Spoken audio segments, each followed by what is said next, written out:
Hi all, നമുക്ക് broccoli കൊണ്ട് ഒരു സൂപ്പ് ഉണ്ടാക്കാമേ. അതിന് വേണ്ടിയിട്ട് ആദ്യമായിട്ട് ഞാനൊരു 1/4 ബ്രോക്കോളി ചെറുതായിട്ട് അരിഞ്ഞ് വെച്ചിട്ടുണ്ട്. ഒത്തിരി കുഞ്ഞതാക്കിയില്ലെങ്കിലും കുഴപ്പമില്ലേ. അത് കഴിഞ്ഞ് ഒരു 10 ബദാം, രണ്ട് ഇങ്ങനെ പിടിക്കത്തക്ക രീതിയിലുള്ള ബദാം ഞാൻ വെള്ളത്തിലിട്ട് അതിനുശേഷം അതിൻ്റെ തൊലി കളഞ്ഞ് വെച്ചിട്ടുണ്ട്. നിങ്ങൾക്ക് വേണേൽ തൊലി കളയാതെ ഉപയോഗിക്കാമേ, പക്ഷേ ഞാനിങ്ങനെയാണ് ഉപയോഗിക്കുന്നത്. ഇപ്പം ഇങ്ങനെ ഉപയോഗിച്ചതേ ഉള്ളൂ, അല്ലാതെ ഉപയോഗിക്കാറുണ്ട്. അതിനുശേഷം ഒരു 3-4 വെളുത്തുള്ളിയുണ്ട്, അതുകൂടെ തൊലി കളഞ്ഞ് വെച്ചിട്ടുണ്ട്.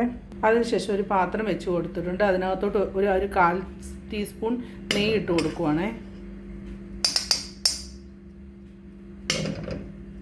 അതിനുശേഷം നെയ്യൊന്ന് ചൂടായി വന്നിട്ടുണ്ട്. അപ്പം ഞാൻ അരിഞ്ഞ് വെച്ച വെളുത്തുള്ളി അതിനകത്തോട്ട് ഇട്ട് കൊടുക്കുവാണേ. ടൈം ഞാൻ മറ്റേ അടുപ്പയിലോട്ട് ബ്രോക്കോളി ഒരു വെള്ളത്തിനകത്തോട്ട് ജസ്റ്റ് ഒന്ന് വേവിക്കാൻ വെച്ച് കൊടുക്കുന്നുണ്ട്.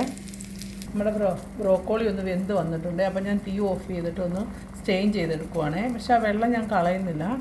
നമ്മുടെ ബ്രോക്കോളി ഞാൻ ജസ്റ്റ് ഒന്ന് സ്റ്റെയിൻ ചെയ്തെടുത്തേ, പക്ഷേ ഞാൻ ആ വെള്ളം കളയുന്നില്ല. കാരണം നമുക്ക് അതിനകത്തോട്ട് ആ വെള്ളം ഒഴിച്ചു കൊടുക്കണേലേ, അരയ്ക്കാനായിട്ട് ഒക്കെ അഴിച്ചു കൊടുക്കണേ, നമുക്ക് ആ വെള്ളം ഉപയോഗിക്കാം.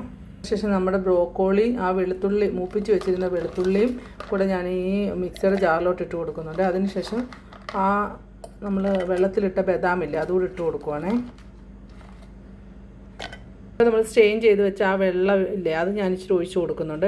അതിനുശേഷം ഒരു നുള്ളു കുരുമുളക് ഇട്ട് കൊടുക്കുന്നുണ്ട്, ഇച്ചിരി ഉപ്പൂടി ഇട്ട് കൊടുക്കുന്നുണ്ട്, ഒരു ശകലം ഉപ്പൂടി ഇട്ട് കൊടുക്കുവാണേ.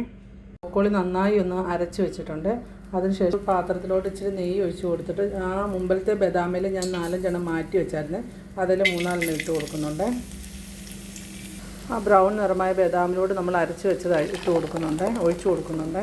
ഒന്ന് വേവാൻ വേണ്ടി ജസ്റ്റ് ഒന്ന് ഇളക്കി കൊടുക്കുന്നുണ്ട്. പച്ചമണം മാറാൻ വേണ്ടി ഇച്ചിരി നേരം നമ്മളിങ്ങനെ ഒന്ന് കുറുക്കി കൊടുക്കുവാണേ. നമ്മുടെ ടേസ്റ്റി ആയിട്ടുള്ള സൂപ്പ് റെഡി ആയിട്ടുണ്ട്. ഒന്ന് തിളച്ച് വരുമ്പോൾ ഓഫ് ചെയ്യുന്നുണ്ട്. തിളച്ച് വരുമ്പോൾ നമുക്ക് ഉപ്പൊക്കെ ടേസ്റ്റ് ചെയ്തിട്ട് കുറവാണെങ്കിൽ നമുക്കൊന്ന് ഇച്ചിരി ഇട്ട് കൊടുക്കാമേ. ഇച്ചിരി കുരുമുളകും വേണമെങ്കിൽ ഇച്ചിരി എരിയുള്ളവർക്ക് ഇട്ട് കൊടുക്കാമേ, എരി വേണ്ടവർക്ക്. ഇത്രയേ ഉള്ളൂ. വളരെ ടേസ്റ്റിയാണ്. എല്ലാവരും ട്രൈ ചെയ്ത് നോക്കണം. ഈ തണുപ്പ് സമയത്തൊക്കെ ഒന്ന് കുടിക്കാൻ പറ്റിയ വളരെ ഹെൽത്തി ആയിട്ടുള്ള സൂപ്പാണ്. എല്ലാവരും ട്രൈ ചെയ്ത് നോക്കണേ. താങ്ക്